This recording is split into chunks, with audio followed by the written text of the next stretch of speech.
Hello darlings, you join me at a somewhat cold and foggy windy bottom today. It's we're cracking on for, well, I suppose we're heading towards lunchtime really, 2 o'clock. So what have I been up to today? Well, I have been busy. Gosh, look at this.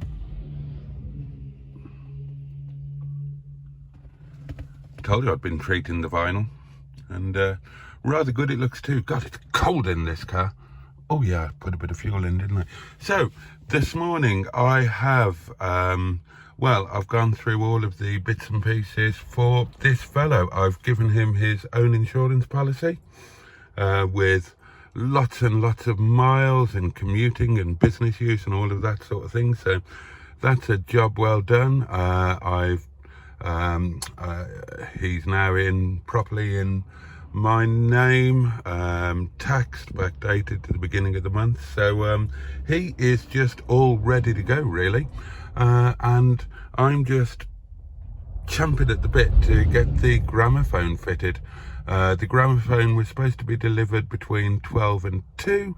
That's now been pushed back to 2:45 to 4:45, so it's going to be touch and go as to whether it arrives and is going to get fitted before going to work this evening. So fingers crossed on that one. I was hoping that this van might be delivering it, but no, he's buggering off elsewhere. There we go. So that is the state of play at the moment. It's a miserable bloody day, isn't it? Yes, so there we are. Next job will be to get some lunch, I think.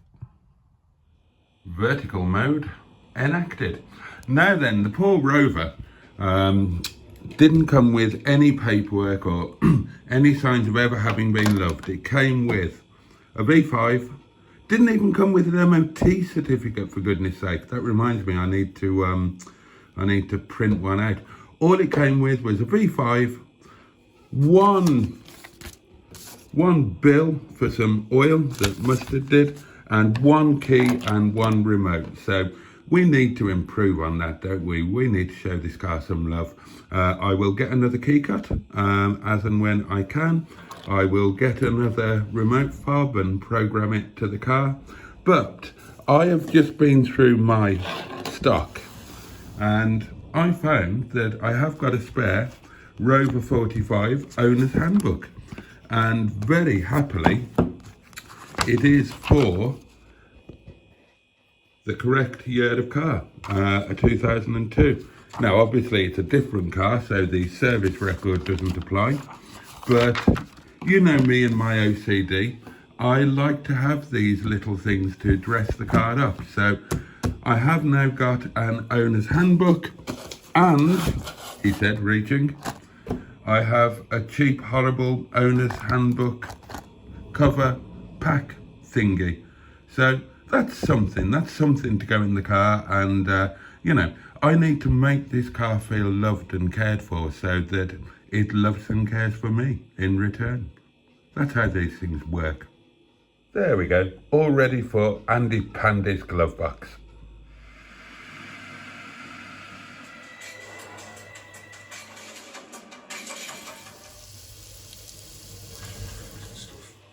If I can find it again, I haven't made noodles for a while, have I?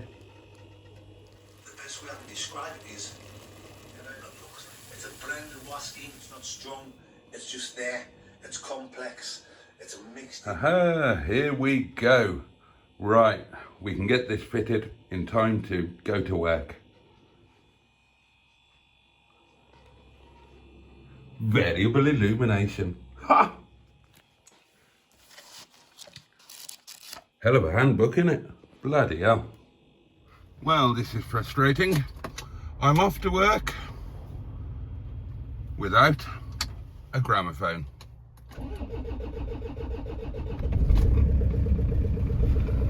Good boy, Andy Pandy.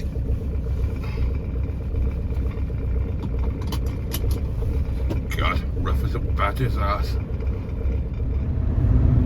So basically, what happened was I fitted the stereo cage, went through the process of fitting the harness adapter, which, remember, to give it its due, did work when we tested it on the Kenwood out of Stigma, but the fit into the Alpine was just, it didn't want to fit at all. Had to really bodge it, and I'm not sure it was a successful bodge, and a wire came loose, and basically that harness adapter is cake-offed, buggered, foobarred, as far as I can tell. Hopefully that's the only problem. Hopefully it hasn't done any damage to the wiring or whatnot. So that was £9 well and truly bloody wasted. I've ordered another one, a different brand, that will hopefully, newsflash, that will hopefully be better quality, better fit, more fit for purpose, and should be arriving tomorrow. So hopefully that will solve the issue. The only other concern that I have is I ordered that Alpine partly because it was what's called a mechless stereo. In other words, it's got no CD mechanism. It's just Bluetooth streaming and radio. And normally when you get a mechless unit, it is shorter. You know, the physical unit itself is shorter because it doesn't have to accommodate that CD drive.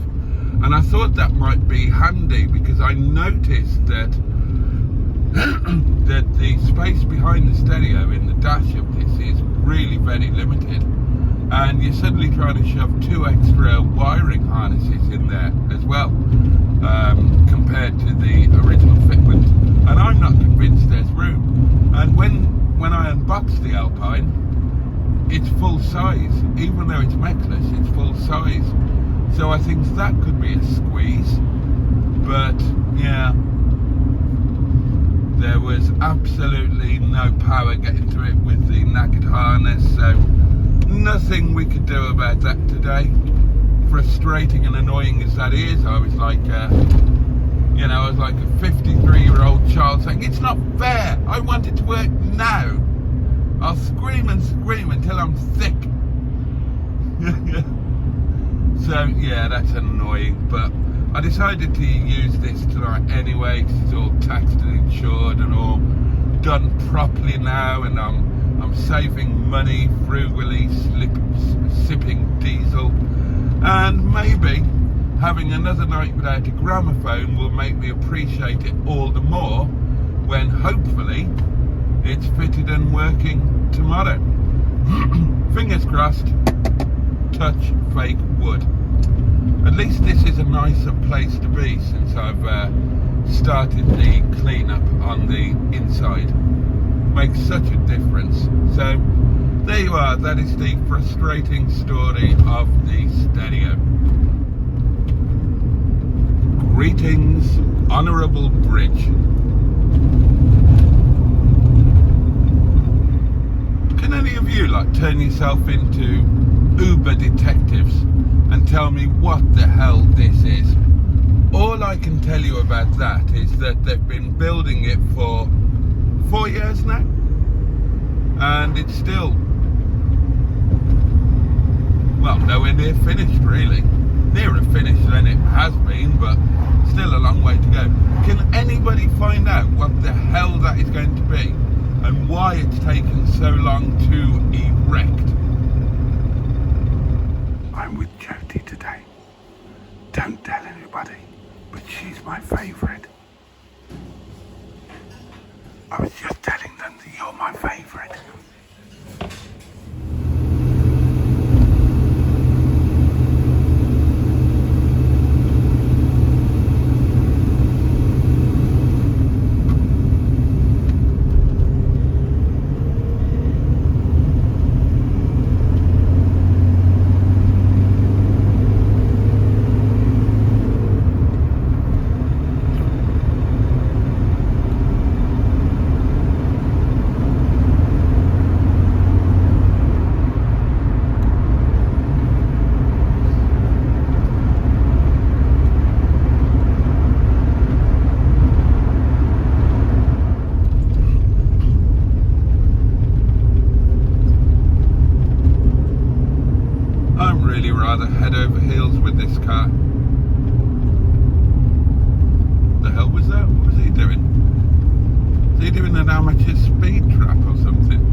YouTube channel at this time of night. So many things to love about this car. It is, I'm realising, my perfect daily car. Things that I love about it: the economy, obviously. Actually, the way it drives generally. Obviously 45s drive fantastically. Now the handling is going to get spoilt by a big old heavy diesel lump, but not too badly actually. And I just love the grunt of a massively torquey diesel engine. You drive it differently and than you do a K-Series petrol, and you enjoy it for different reasons. Other things I love the pedal layout. Of all of the cars that I currently own, this, with the possible exception of the Freelander, this has got the best pedal layout, even for somebody with big feet like mine. I love the fact it's got a footrest to the left of the clutch. I love that it's got a sunroof. I would take a sunroof over air conditioning every time. The driving position is fantastic. I love the looks of the car. 45 saloon is one of the most handsome cars ever made. I love the fact it's got headlamp washers. God, I love the headlamp washers. Yeah, doing the deal on this car was one of my best decisions for a long time. And I will love it even more when I've got a bloody gramophone in here. Hopefully, touch wood, that gets sorted tomorrow, depending on what time the part comes. If not tomorrow, then Saturday. Oh, and cheap tax. Did I mention the cheap tax? You're saving a fortune on this. The tax is like half the price of wet leg.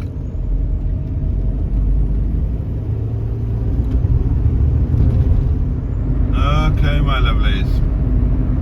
That's about it for this one.